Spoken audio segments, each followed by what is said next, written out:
To the second stage of cell cycle. In the previous video I told you we have two stages of cell cycle. We had the interphase phase and the M phase. In the previous video we discussed about the interphase phase, and after the interphase is over we also said that there are two options. A cell may enter into the G0 phase or it may enter into the M phase. I had already discussed in the previous video what happens when a cell enters in the G0 phase or the quiescent phase, where it remains in a metabolically inactive condition until there is an emergency. Normally, the cells after the interphase stage move on to the M phase. So, we are going to take up the M phase in this video. M phase is the mitotic phase. M phase stands for mitotic phase. This phase starts after the interphase. Okay, after the interphase, the cell starts or enters into this phase, what we call as the M phase, that is your mitotic phase. Before I explain what is mitotic phase to you, let us very fast revise what is mitosis. Okay? Because this word mitotic phase is related to the word mitosis, and we should know what is mitosis. See, we have types of cell divisions. We've got mitosis and we've got meiosis. Here we are going to study about mitotic phase. So let us know what is mitosis. See, mitosis is a kind of cell division in which chromosomes replicate themselves and get equally distributed in the daughter nuclei in the chromosomes. What happens in mitosis basically, of course it's a type of cell division. What happens in mitosis cell division is that in this division the chromosomes, they replicate themselves, duplication takes place, and they get equally distributed in the daughter nuclei. That is, the chromosome number in the parent cell and the daughter cell becomes the same. How has it become the same? Because the chromosomes have got replicated. So what happens in mitosis? This is a division where chromosomes replicate themselves.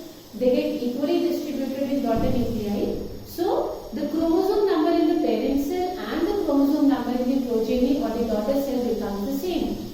That is why mitosis is also known as a equational division. It is also known as equational division. Equational means equal. Since the number of chromosomes in the parent and the number of chromosomes in the progeny is same, we call this division as this division. This is known as an equational division.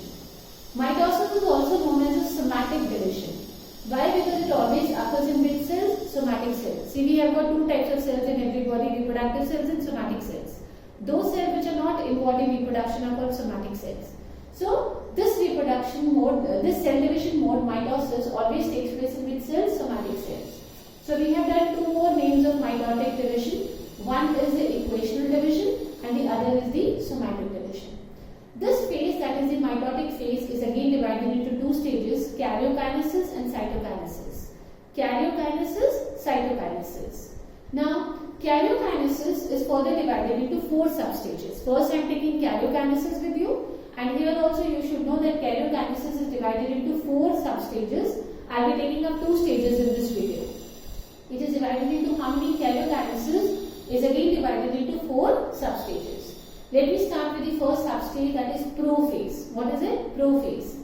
What happens in this first substage prophase is initiation of the condensation of chromosomal material. The chromosomal material starts getting condensed. Okay? Initiation means it has just started. So there is initiation of what? The condensation of chromosomal material. And then during this process what happens is that the chromatin material gets untangled. You know, it was earlier tangled with each other. Now it becomes untangled, and finally the centrioles. If you remember, the centrioles are also duplicated during the S phase. The centrioles start moving towards the opposite poles of the animal cell.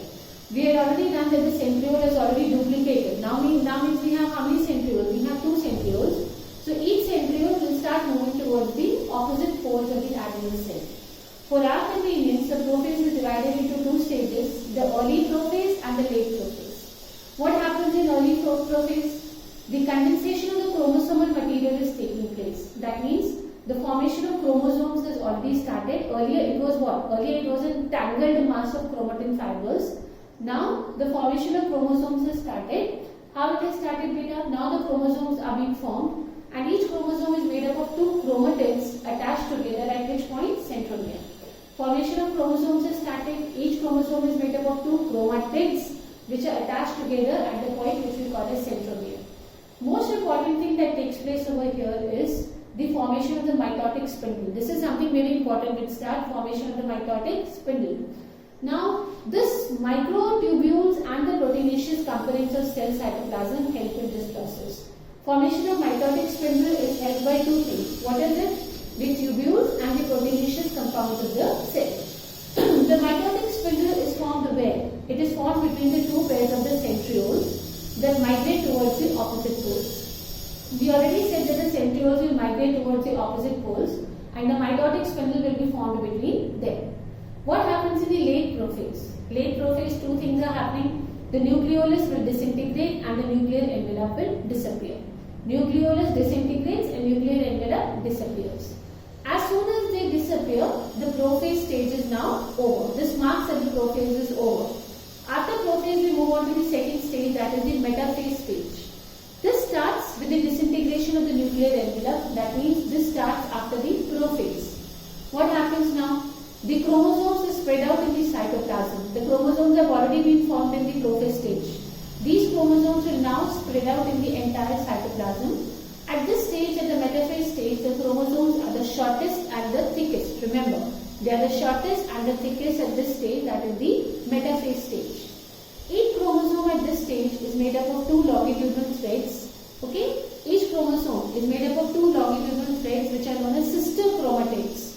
What are these two threads called? Sister chromatids, and they are held together by the centromeres. We had already done the structure of a chromosome, if you remember. So both the sister chromatids are held together by the centromere. At the surface of each centromere, okay, a disc-shaped structure called kinetochores are present. We had discussed about them also. At the surface of each centromere, at the centromere, we have two disc-shaped structures which are called kinetochores. They are also present. These kinetochores help in attachment of the spindle fibers to the chromosome. What is the function of kinetochores? They help the attachment of the spindle fibers to the chromosomes. Now, the chromosomes will finally arrange themselves at the equator in a plane. And after these chromosomes have arranged themselves in an equatorial plane, this is what we call as a metaphase plate. What is it called? It is called as a metaphase plate. So, two important changes took place during metaphase. Let us sum them up. First is attachment of the spindle fibers to kinetochores. This is the first important thing which happens in metaphase. Attachment of spindle fibers to kinetochores of the chromosomes. And second is the movement of the chromosomes to equator, and they align themselves in a pattern which we call as a metaphase plate. If you can see, this is the early prophase stage where the chromosomes are not formed. The chromatin material is lined like this only. It is not organized. Moving on to the late prophase stage, if you see, disappearance of the nuclear membrane. As soon as the nuclear membrane disappears, the prophase stage is over. Coming to this metaphase stage, what is happening, beta? If you can see these centrioles, they have moved towards the equator. They have moved towards the poles now. Okay? And here we have the centromere which is attaching those two sister chromatids. Finally, they arrange themselves in a line. If you can see this is the arrangement. These two are the centrioles which have moved towards the poles, and they have formed a plate-like structure. This plate we had discussed earlier also. What is this plate called as? This is called as a metaphase plate because this plate is formed during metaphase. So very fast, after interphase we have the mitotic phase. Mitotic phase is again divided into two stages: karyokinesis, cytokinesis. Karyokinesis is again into four substages. Two I had discussed in the video: prophase and metaphase. Prophase again into two stages: early prophase and late prophase. In early prophase, basically formation of chromosomes is taking place after the untangling of the chromatin material, and in late prophase the nucleolus is disintegrating and the nuclear envelope is also disappearing. Followed by the metaphase, two important events which take place during metaphase is the spindle fibers, they attach themselves to kinetochores, and the chromosomes, they have aligned themselves in such a way. We have already done this. If you see, the centrioles have gone towards the poles, and these chromosomes, they align themselves in such a way that a plate is formed which is known as a metaphase